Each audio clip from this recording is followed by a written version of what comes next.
Good morning, Quad Cities. Happy Friday and a happy St. Patrick's Day to you. It's going to be a cold one. As we promised, winter making a little bit of a comeback today to start off the weekend. Mostly cloudy skies this morning will give way to more sunshine this afternoon.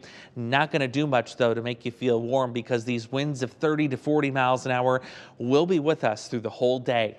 Tonight, some clouds move back in, but we're still expecting cold conditions. We'll drop to 15. Those feels like temperatures, though, anywhere from 10 below zero to 0 as we wake up tomorrow morning. With more clouds tomorrow for Saturday, I am expecting colder temperatures, only 30 for high in the afternoon.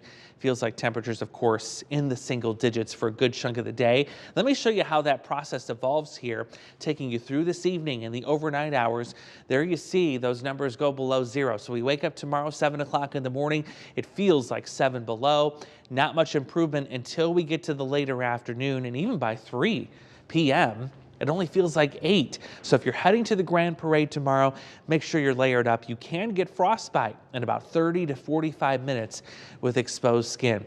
Look at the temperature trend here. These are the number of days that we've seen in the Quad Cities here on St. Patrick's Day itself that have had these different kind of temperature patterns. So this year we're in the 30s, and while we're in some good company, for the most part, many of these holidays have seen temperatures in the 40s. So definitely colder than where we typically are. How about the last 10 years worth of highs? Well, the closest thing I could find was 2021 and 2013.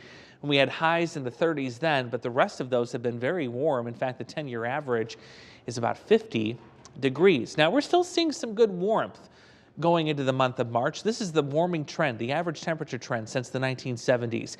And we've gained about 4 degrees since then to our average monthly March temperature. There's also been some extremes in here too. You go back to 2012, St. Patrick's Day then, we had highs in the 80s. I remember that vividly. I had shorts on, short sleeves, very warm day. Coolest 0 back in 1902. Of course, most of us, if not all of us, are not going to remember that. But also notice we've had some snow there too back in 1984. A very snowy St. Patrick's Day then. So we got to get you through this weekend.